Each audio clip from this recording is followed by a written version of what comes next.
A premiership helmet has gone to North Melbourne. Yep, the helmets are uniting. Tristan Cherry has a bro. Caleb Daniel is now a part of the North Melbourne Football Club. How important of a move is this going to be for Caleb and for North Melbourne? Do the Dogs lose out on this trade? And from a fantasy football perspective, in AFL Fantasy, SuperCoach, Dream Team and Keeper, have we got one of the biggest player movement wins for us of this 2024 AFL trade and free agency period? We are going to discuss all of that and more on this latest episode as we get towards the pointy end of our player reviews of all the players that have moved clubs this trade and free agency period. It's MJ from the Coaches Panel. I do hope you're enjoying this series. If you are, maybe you're new to the channel and just discovered us through the trade period, make sure if you haven't already given us a 5-star rating and a follow over on the audio podcast platforms and also at YouTube. You can subscribe, like the channel, turn notifications on. There is plenty of content dropping still throughout the off season as we prepare for your fantasy footy year heading into 2025. You probably don't need too much of an explanation from me about what Caleb Daniel is like as a player. Of all of the players that move clubs this off-season and through the trade period, he's probably one of the most well-known players. Been in the league for a better part of a decade now and has really found himself a home more recently across that halfback, all-Australian caliber player, where his sharp penetrating 30 to 45 meter on the angle kicks have really been a hallmark of setting up the play for the Western Bulldogs for a long period of time. Maybe not so much this year. We'll talk about what and why in a moment. But at his best, Caleb's one of the most elite, sharp, short kicks in the AFL. He doesn't try to take off too much and take on too much. He knows his capacity and his limits, and he does that. Really smart footballer, high IQ, good user of the ball by hand and by foot, and a premiership player with some leadership abilities about him. So a really nice player. What does this do for the Bulldogs? Nothing's probably harsh of a term, given he played 15 games for them this year, and up until this 2024 season had been just a strong piece of their side, not just going back to that premiership year of 2016, but even that grand final season where they ultimately lost to the Demons. He was pretty close to heading to Norm Smith territory had the Dogs been able to continue on in that latter third of the game. He's been a playmaker off half back, but this year he fell out of favour for inexplainable reasons that publicly has not come out yet. Luke Beveridge just moved past him from the back line. They much more preferred the ball movement of others through the back line. And as a result, Daniel found himself a little bit positionless at times through this year. It's why he was subbed so often. Of the 15 games he played this year, 8 of them were sub-affected with either a green or a red vest. And so he found himself bit playing, little bits of small forward, little bits of high half forward link up role, little bits of wing, and at times in game, not very often, but at times rebounding off the halfback, albeit so slightly. So he was a little bit of just a utility for the Bulldogs this year. And his departure alone, while there are others that have left the club and others that have landed, I just don't feel like the Bulldogs feel like they're losing out here.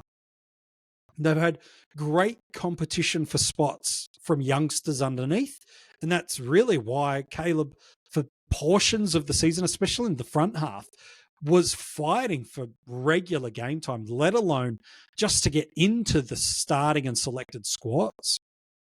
So I don't think there's a loss here for the Bulldogs. A little bit of depth, a little bit of experience, a little bit of helped coverage across your flanks and wings, but I don't feel like this hurts them. For North Melbourne, this could be huge. One of the appeals for him and for what North Melbourne were wanting is they were looking to bring in leaders that were capable of sitting in every different line of the ground and leaders that carry premiership experience. And you could argue now with Daniel, they've completed the trio of that. Jack Darling, pressure, presence, goal-scoring option, and a premiership player in the forward line. Luke Parker, while maybe not an exclusive midfielder, pressure, presence, experience, premiership player through the midfield. And now Caleb Daniel sitting in that back line, really completing that trifecta for them. Caleb Daniels' manager's come out and stated he's going to play through that half-back line. Now, whether or not that's the case, we will discover over the off-season and through the pre-season. But I think it is a fairly safe assumption, given what they've done with players like Constanti to play a pressure forward role, the other forwards that they have sitting in this space. It does feel like the most likely position, and where we have seen Caleb play at all Australian caliber level, is across the halfback. So that makes the most sense to me. It enables some other movement and options for them. Does he leapfrog over and above a Zach Fisher, who, while probably offers a little bit more from a run and carry and speed, definitely is not the elite sharp ball user that Daniel is over a small meterage. He's not really that. Does it free up Colby McKercher, who they've experimented with and developed across halfback? Are they now able to bring him up across the wing and get his elite skills and his athleticism and high aerobic capacity now on the wing, and now helping him to be a higher transition scorer and player up the ground and bringing better ball use through that midfield group inside forward 50? That could be the option as well.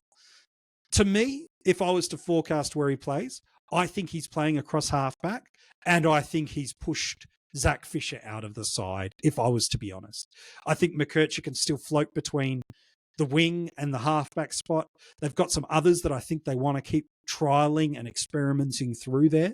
But to me, a Caleb Daniel across halfback looks right, sits right, and whether or not it's a Fisher out, a McKercher up the ground or whatever it is, to me, I do feel like Caleb sits in that spot beautifully.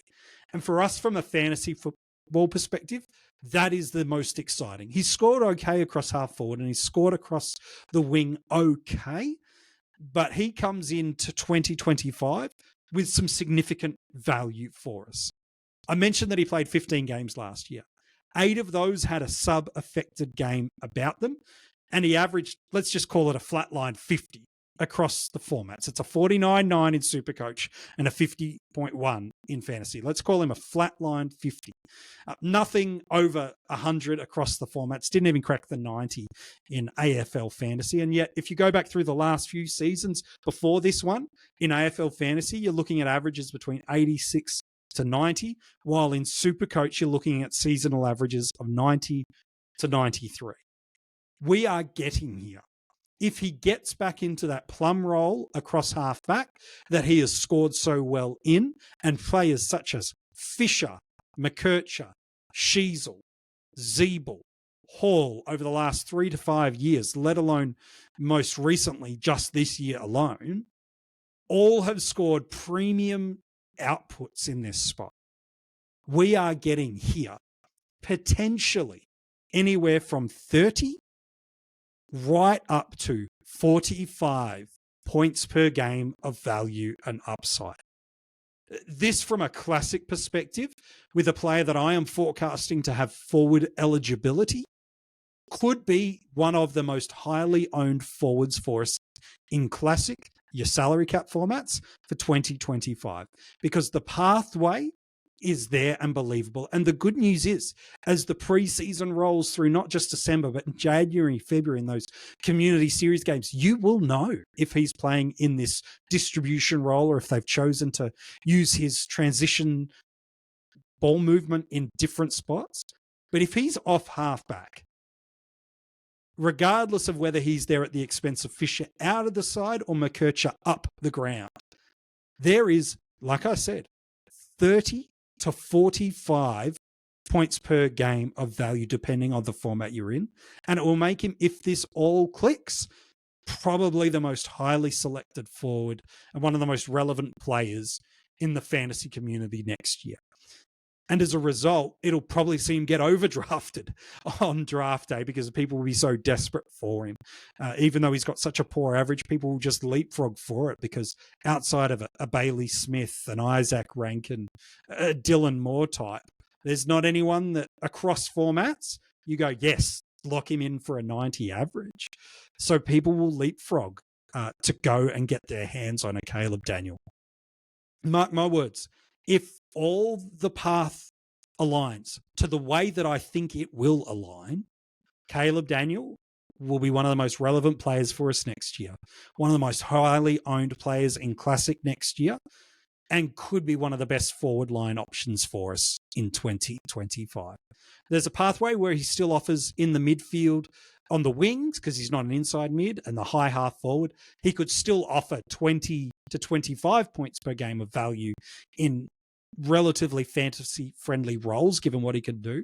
So I don't see him as a bust pick regardless, but for it to really pay off, he's got to sit in that halfback role, which I am forecasting he is going to have in 2025.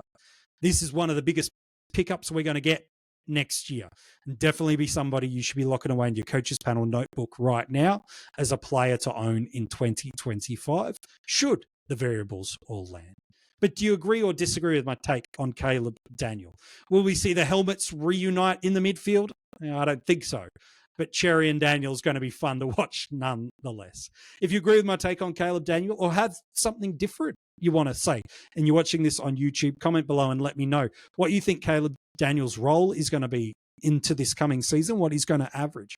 If you're listening to this as an audio podcast, make sure you give the channel a 5-star review, but get in touch with us across social media and join the conversation about Caleb Daniel. All the details for where you can get in touch with us across TikTok, Instagram, X, and Facebook are in the description of this episode, as well as where you can join our Patreon and get access to some Coaches Panel merch heading into the 2025 preseason. Hey, thanks so much for tuning in on this episode. We're nearly wrapped up this series. If you enjoyed it, thank you so much for checking in with us. If you just need to go back and catch up on the episodes, wherever you're checking out, this one has got all the other players that have moved clubs in the trade and free agency period. We can't wait to be back chatting fantasy footy with you again on this channel real soon.